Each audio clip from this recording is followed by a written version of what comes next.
Excellent!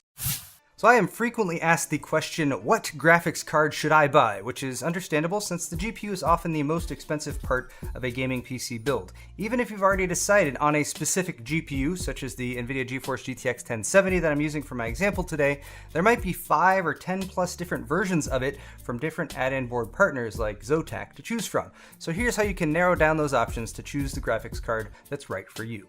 So let's assume that you've figured out your total PC budget and what GPU you want. Since choosing between AMD and NVIDIA is going to be a topic for another video entirely, I'm just going to figure that with about a $400 to $450 budget for the graphics card, the GTX 1070 is a solid choice. I used an MSI GTX 1070 for the monthly build I did in July, and I consider that to be a very well-balanced system. Link is right up there.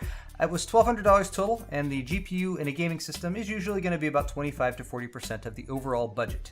The good news is that as long as you're considering a single specific GPU from either AMD or NVIDIA, what doesn't matter are the base specs that will not change. All GTX 1070s, whether they're from Zotac or EVGA or Asus or MSI, use NVIDIA's GP104 Pascal GPU beneath the cooler with 1,920 CUDA cores, 120 texture units, providing 6.5 teraflops of raw compute performance. You'll also get 8 GB of GDDR5 memory, but that is where the consistency ends. What does matter and what can change significantly from board to board is GPU and memory frequencies, cooling performance, noise generation, size, aesthetics, and those little bonus extras that the manufacturers might throw in from time to time. All these variations matter to some degree, but the nice thing is that if you don't care about one particular category, like aesthetics for example, you can pretty much ignore it and focus on the more important differences. Let's run down each one.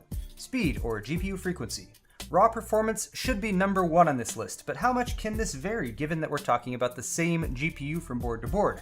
Well, with GPUs that have a reference design like the GTX 1070 Founders Edition, we have a starting off point. This is the frequency that NVIDIA has decided every single 1070 GPU can run at, and if you want to learn more about reference versus custom card designs, you can check out my video in the card linked in the top right. So the way I look at it is every GPU has a minimum frequency, which for the GTX 1070 is 1,506 MHz base clock, 1,683 boost clock. Then there is what I call the reasonable overclocking range, which I usually determine by testing myself or reading reviews online. For the GTX 1070, about 2 to 2.1 GHz maximum boost is what most people can expect. Now, add-in board manufacturers will tweak their designs in several ways to give the impression that it might be able to overclock better and hit the upper end of that reasonable overclocking range, such as redesigning a custom PCB and increasing the board's available power delivery capabilities, or creating a massive cooler with more heatsink surface area and additional fans. Note how much bigger the Zotac 1070 amp is than the reference version of the GTX 1070, but does this really matter? Well, it can keep your temps down, it could also mean that your card runs quieter, but if you're looking for more raw performance, you're gonna have to spend more on a binned GPU. Binning is just sorting, and when an add-in board partner gets a batch of GPUs from NVIDIA, it's common practice to test each one first before plopping it onto a graphics card PCB to determine what is known as ASIC quality. Higher ASIC quality means that the GPU can maintain its operating frequency using less voltage, which almost always means that it can run stably at a higher frequency than another otherwise identical GPU with lower ASIC quality. The upshot is that unless you're buying a binned GPU, which are usually flagship products with special names like EVGA Classified or Kingpin or MSI Lightning, you're gonna get the normal GPU leftovers that remain after all the highest ASIC quality chips have been set aside. EVGA even listed variants of the 980 Ti Kingpin last generation by ASIC quality, charging upwards of $1,000 for a card with a base price of $650 for the chips that they know will have superior overclocking performance. In my opinion, you should just ignore these flagship cards since they're mainly there for people looking to break overclocking records, and the premium you pay does not scale with the performance gains that you'll get versus a non-binned GPU.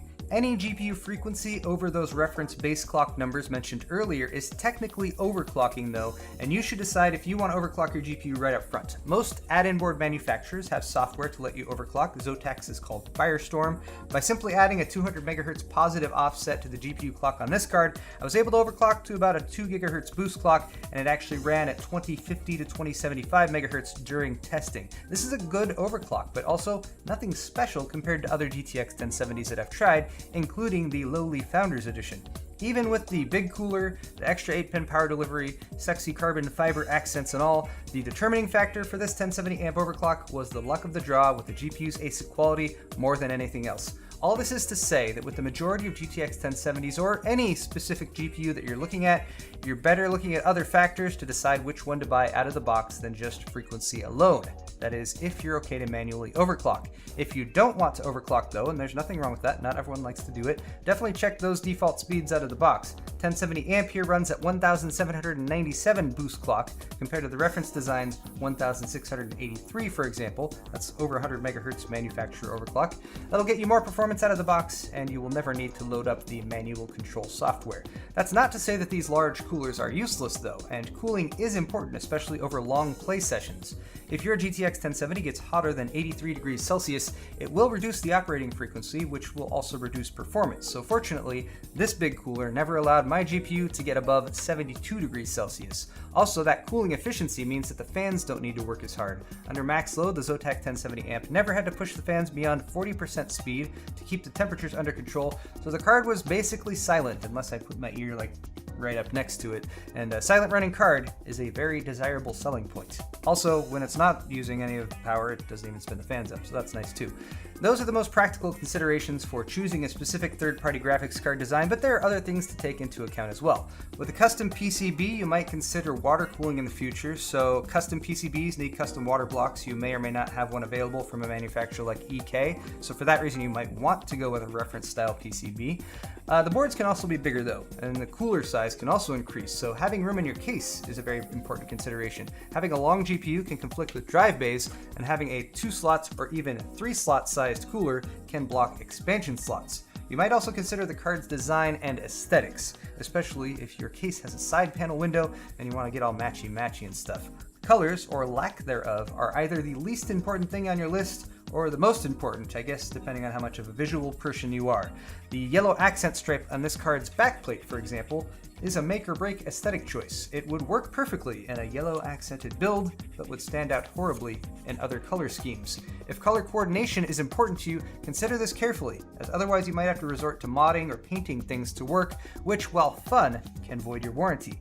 Lighting is also the new rage in GPUs and motherboards now too. There's RGB LEDs on the Zotac logo and the accents on the shroud of the 1070 amp.